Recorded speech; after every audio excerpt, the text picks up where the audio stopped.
You're listening to PetLifeRadio.com.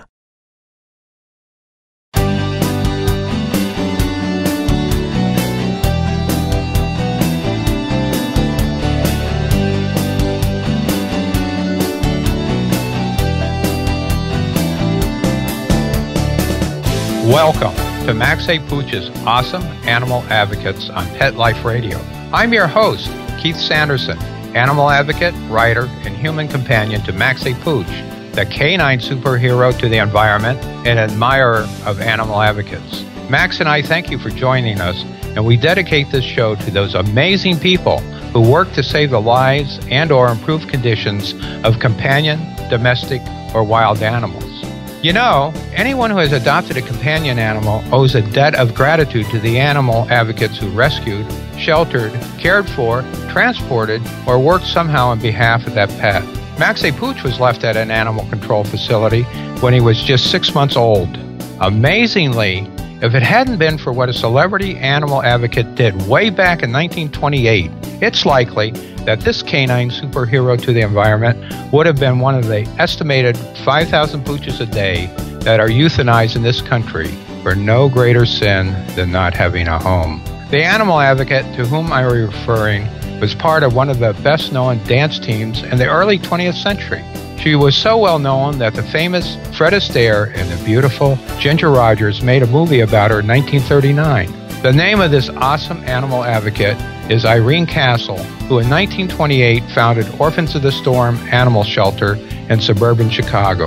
Today, that organization is one of the largest and oldest animal rescues in the country, and is the group that rescued Max from animal control. Our guest today is Jackie Brochu, Director of Development and Community Outreach for Orphans of the Storm. When we return, right after these messages, Jackie will share with us some of the interesting facts about celebrity animal advocate Irene Castle and how Orphans of the Storm has grown and what it takes to successfully operate a large animal rescue shelter. We'll be right back, right after these messages. Stay tuned. Petco, where the pets go. Petco, where the pets go. Pet Life Radio has tail-wagging, fur-flying, fabulous deals for our listeners from Petco. Get $6 off your order of $60 or more and up to 40% off the entire Petco site. That's right, but that's not all. Because you're a Pet Life Radio listener, you'll also get free shipping on your order of $49 or more. $6 off, up to 40% off, and free shipping from Pet Life Radio and Petco. To get these awesome deals, go to PetcoDeals.com. That's PetcoDeals.com. Petco, where the pets go. I'm not much of a reader, but I do wish I were more well-read. There are so many great books coming out. I wish I could find a way to keep up.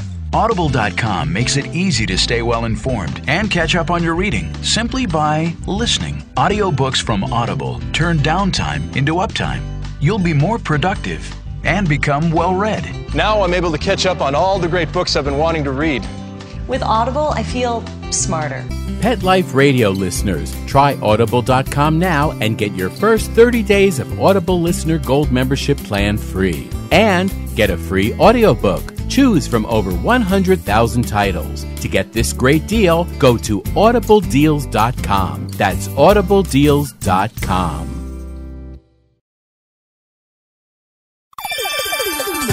Let's Talk Pets on PetLifeRadio.com.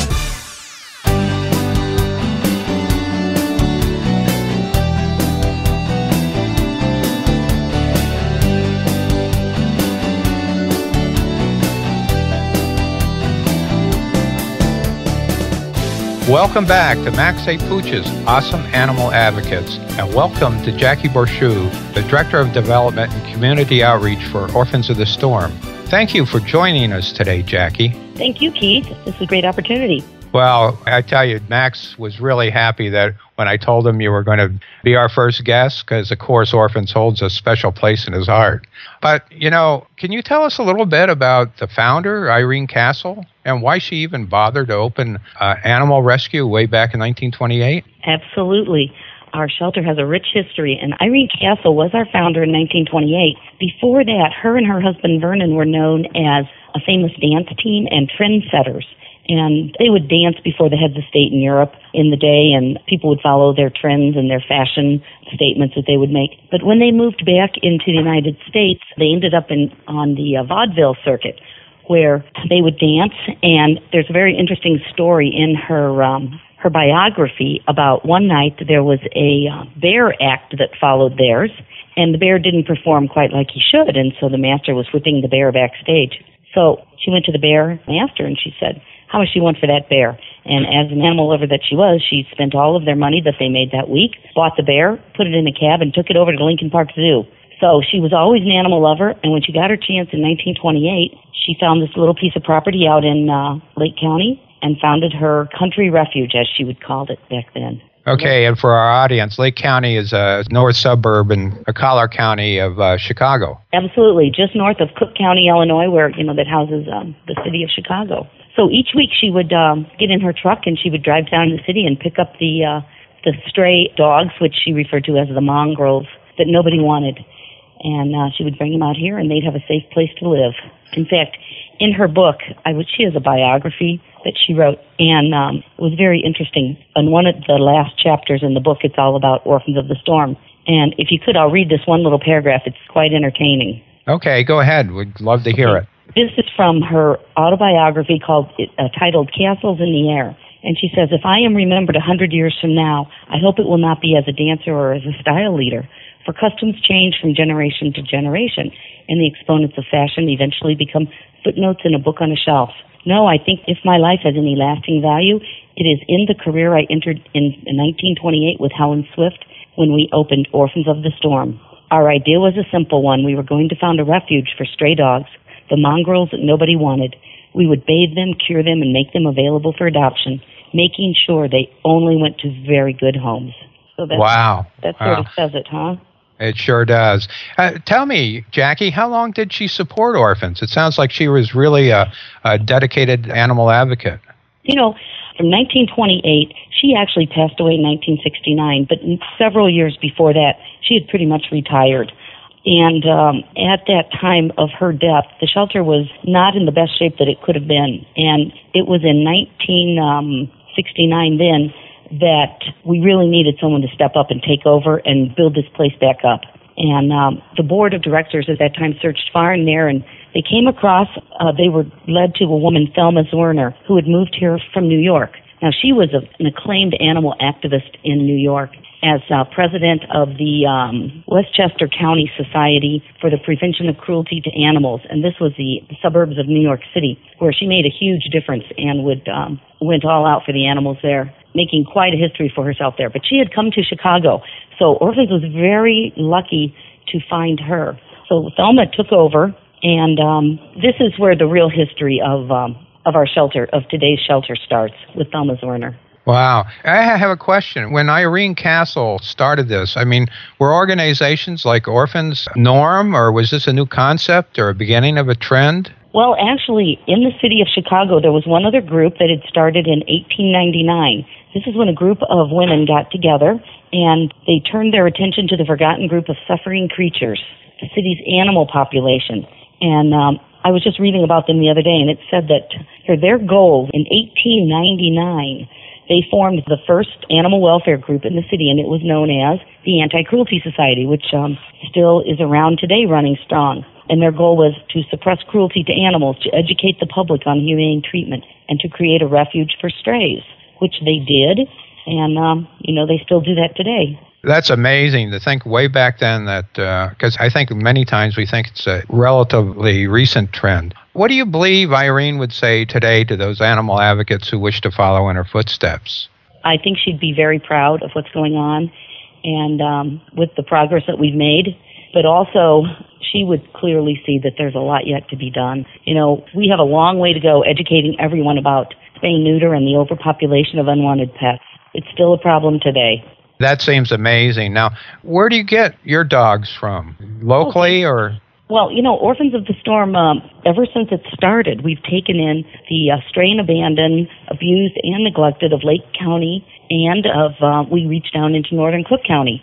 Not so much from the city anymore as it was founded, but there's a big need in Lake County. Now, people think that when they can't keep their dog anymore, they can just drop it off to us, and that is not the case. People may relinquish their pets when they absolutely have to their animal control facility in their town, but all of our animals come through animal control agencies. So if there's a stray, abandoned dog, cat running loose on the streets in Lake County, more than likely it's going to end up with us. After the animal control facilities held it for the required amount of time to give the owners that chance to find, relocate that pet. When that has not happened, they're brought to us. Yes, Max A. Pooch was relinquished and at 6 months to an animal control facility. Tell me something. I'm not sure of this, but I've heard that people mistakenly will relinquish an animal thinking that because they relinquished it, it's automatically saved at the facility. But somebody told me that animal actually may be put down sooner because it was relinquished. Oh, no. Every animal that arrives gets even fair treatment here. Every animal that makes it to our door gets evaluated. No, I mean before it gets to your door. Oh, you mean at animal control? Yeah. Well, the animal control facilities and agencies that we work with, every animal is brought to us. So that's that great. Would not be a concern. And that's wonderful. Max A. Pooch, he went through the system just like all the rest, and look at his life now. And he's making such a statement for other dogs, for other dogs. The possibilities. I have a question, Jackie. Are you a volunteer for Orphans of the Storm? Hey, good question. I was a volunteer for Orphans of the Storm for my first 5 years. This job is not what I intended. Things happen in life, and you end up doing things that you never really thought about or planned. I was a graphic designer. I had just designed new signs for the town of Riverwoods that the animal shelter is in, and I had worked closely with the mayor of Riverwoods on that. And those signs were up, and it was a successful project. But this animal shelter in this town needed a sign. They had an old sign that was falling apart. And one day the mayor called me and said, I'd like you to come over to Village Hall. I got someone to meet. And he put me and the volunteer president of the shelter in a room together and said, you two talk. You know how to do signs, and he needs one. So I came into the shelter. I did their new identity, did the new sign, started working on the shelter papers, started volunteering, expanding the fundraising mailings from 2 to 4 a year, started an annual dinner, and after 5 years it just sort of became a job. Then this is my 7th year as Director of Development. Wow. Tell me, how many hours were you spending when you were a volunteer, Jackie? Probably more than I should, but you know what? There was a big opportunity here. Things really needed to be done, and not as far as the animals. The animals are being taken care of. But there are other areas. Let's get the word out. Let's start signing up volunteers. Let's get off-site adoption events going. Let's start educating the children. Let's get into the schools.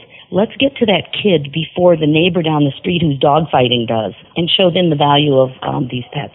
Wow. So I had a lot of ideas, and luckily that the volunteer president, who is Thelma's son, took over. He's been here since 1994 when Thelma passed on.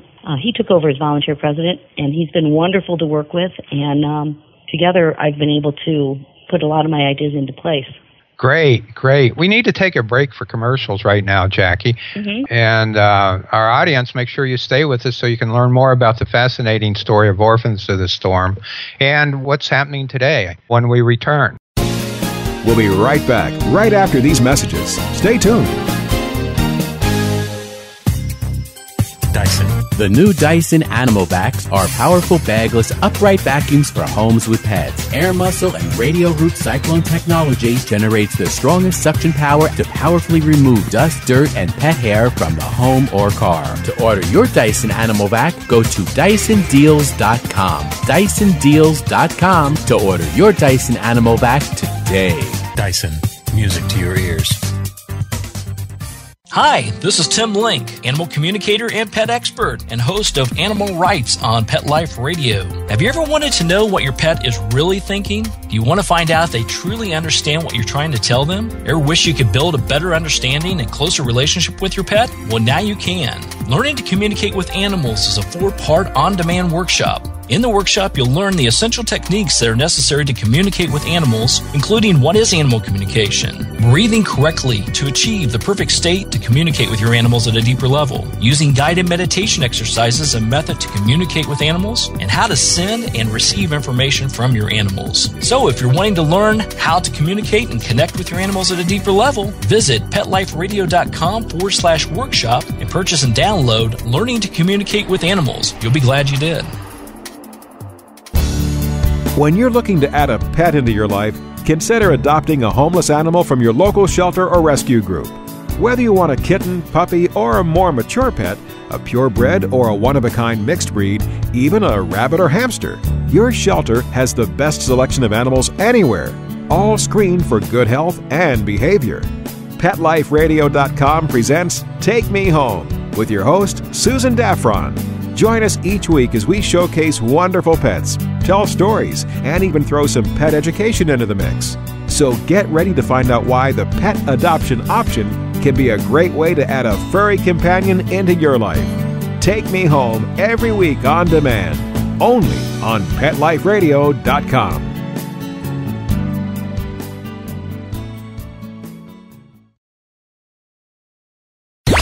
Let's talk pets. Let's talk pets On Pet Life Radio. Pet Life Radio. PetLifeRadio.com.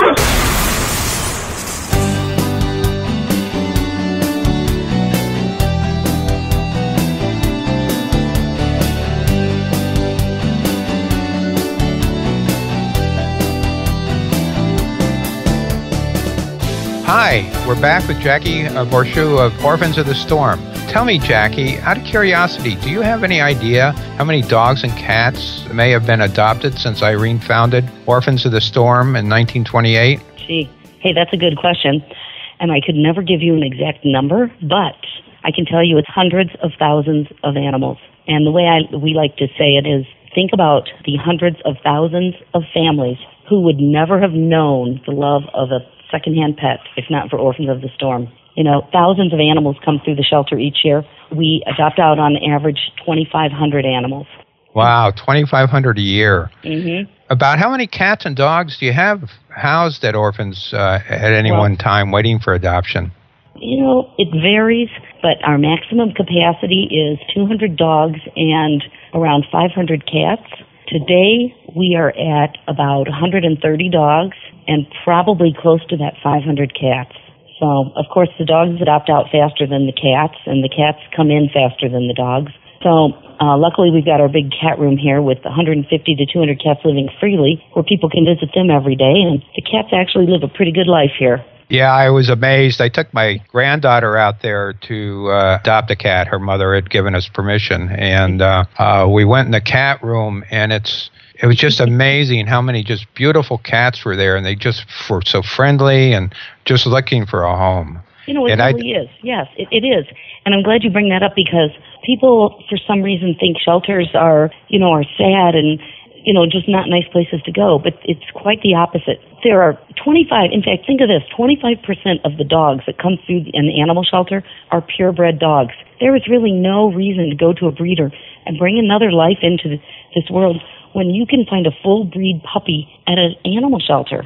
You know, if people would only think about saving a life before even going to a pet store and fueling the puppy mill industry. There are so many opportunities and so many options at an animal shelter. You know, just the cat room alone. Any type of cat that you have in mind, you can find there.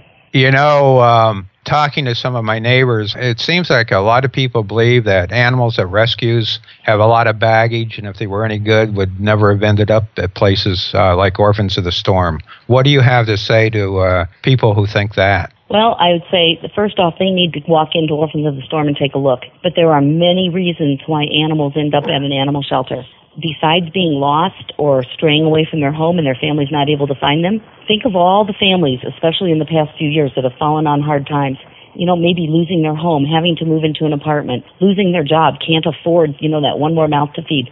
So they've been forced to relinquish their pets. These animals are fully trained, housebroken, wonderful pets that we know are great with other children, great with other dogs. So you can find perfect animals at an animal shelter. Yeah, that's what happened to us. We went out looking for that cat, and we ended up with Max a Pooch. We had been thinking of getting a dog, and he was there, and it was love at first sight. And his only problem is he never had any training. I think he was probably someone who bought a cute roly-poly little puppy somewhere, and all of a sudden ended up with an adolescent black Labrador retriever, and weren't ready to take care of him. And yeah, we get a lot of dogs like that too. That nobody cared enough to train them, go that extra bit.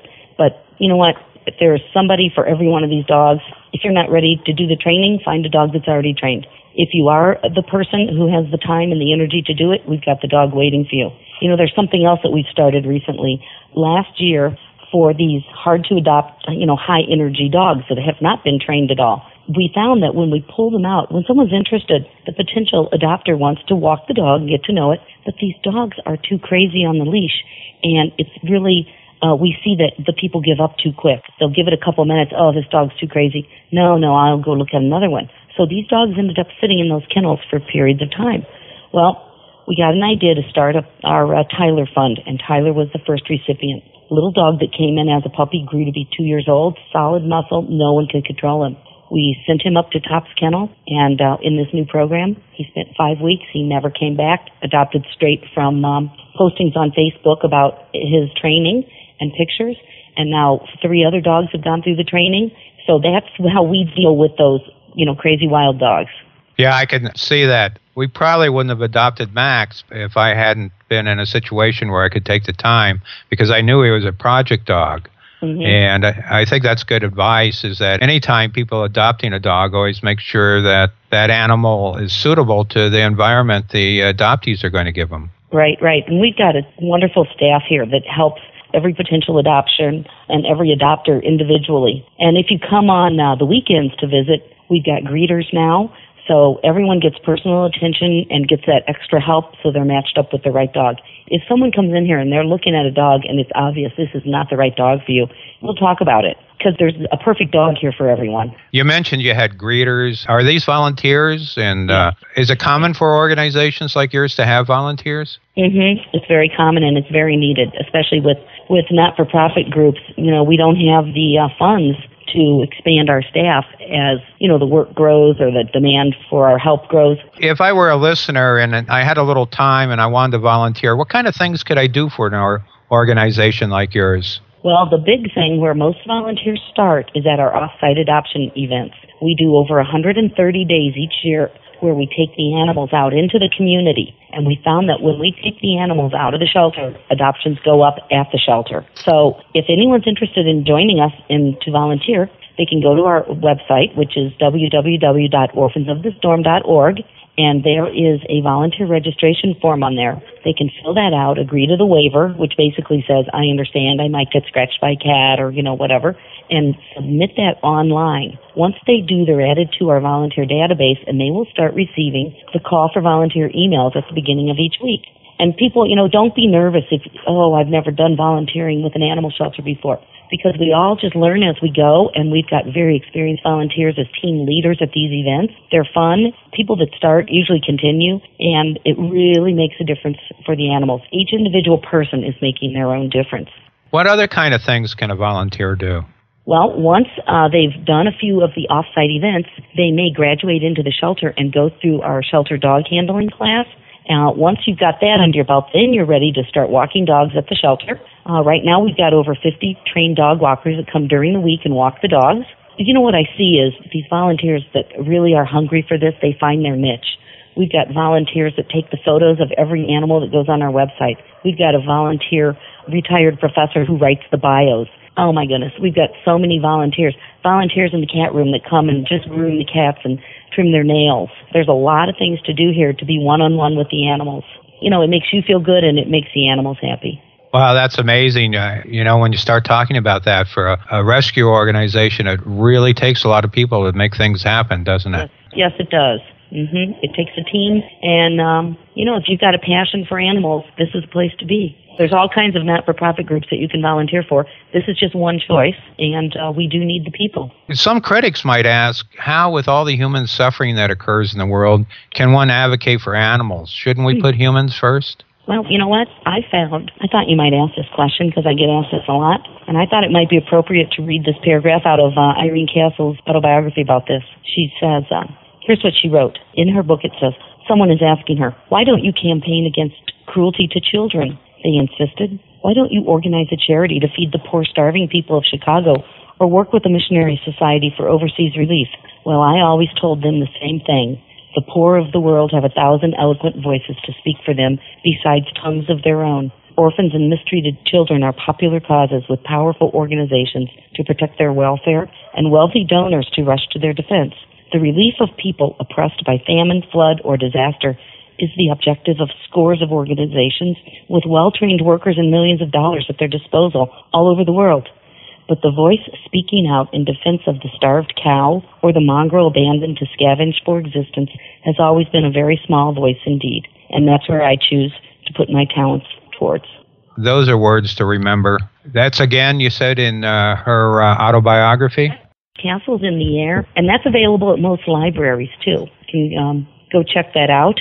It's an interesting read. It's a lot of history. Oh, and if you have a second about history, I might throw something in. Irene Castle, she was married 4 times. Her third husband was a man by the name of Frederick McLaughlin. He came from Lake Forest, and he was a very wealthy coffee baron. He, in 1926, since he was also a hockey lover, he went out to Portland, Oregon, and he purchased the Portland Rosebud hockey team, brought them to Chicago, renamed them the Blackhawks after his World War I artillery division, and then our founder, Irene, designed the Indian head logo. Wow. You know, I never knew that's where the name Blackhawks came from. Yeah. So Orphans of the Storm has so much history, and it's all just as interesting. What's the future hold for Orphans of the Storm? Well, of course, we're going to continue to be the voice for the animals and the refuge for the stray and abandoned. And any animal that makes it to our door will be taken in, and we'll just continue with our mission. And on top of that, you know what? We're going to build on our humane education and with the students and the animal clubs, and just be here to help everyone find that perfect pet. Wow, that's amazing. Again, what's your website address? Oh, it's orphansofthestorm.org. We've also got .net, .com, so whatever you put in, you're going to get to us. But on top, you know what? Besides our website, you might want to take a look at our Facebook page. It's earning quite a lot of likes, and there you can keep up day by day on what's happening at the animal shelter. Go to Facebook. I think you do www.facebook.com/orphansofthestorm. Or you can get there through the homepage on our Facebook also. And do you have any events coming up or any fundraising or capital investment? You know what? We have events coming up every single weekend, and you can read about those on our Facebook page. But you can watch for us. February 8th, we're going to be back at Northbrook Court with our own adoption storefront. So we'll be there for 8 days during the Valentine's Day week. So that should drive some adopters into the shelters and get some more puppies into homes. Other than that, we'll be out around the community all the time. You never know where you'll see us. It's organizations like yours, small shelters, large shelters, that really hold the key to reducing that terrible number of an estimated 5,000 dogs a day that are still put down. Yes. You know what? We just need to spread the word about spay and neuter. If every single pet owner would spay and neuter, they would eventually put us out of business, which might not be a bad thing. Wow. You know, it'd be a great thing, I guess, if you were out of business. You'd have to find something else to do, though, Jackie. I could go back to being a graphic designer, I guess. Well, time flies, and we're almost out of it. I want to thank you for being with us today, and also thank the producers of Pet Life Radio for helping us on our debut show. Jackie, before you go, can you tell our listeners your website one more time, and anything else you want to say about adopting an animal, not only from orphans, but from any animal shelter, because a lot of our listeners aren't within range of you. Yes, well, what we tell people daily is when you're ready for your pet, when you're ready to add a pet to your family, before you go to a breeder or a pet store, consider saving a friend for life, saving a life at an animal shelter. Not only are you saving a life by adopting that animal into your family, but you're making room at the shelter for us to save another life. And just keep us in mind. There are animal shelters in every community nationwide. So as long as you rescue, you're doing a good thing. And our website, in case you want to come to Orphans of the Storm to take a look, and you can view the animals online also, is www.orphansofthestorm.org. Keith, thank you so much for inviting me. I loved it. Again, thank you, Jackie. You've been a fantastic guest. Really appreciate you taking the time. And thank you for listening to our audience to the debut episode of Max A. Pooch's Awesome Animal Advocates. Please tell your friends about us. And if you have any questions, comments, or ideas for a show, please email maxapooch@petliferadio.com. So until our next show, remember that Max A. Pooch's Awesome Animal Advocates make our communities and our world a better and more humane places. Let's Talk Pets, every week on demand, only on PetLifeRadio.com.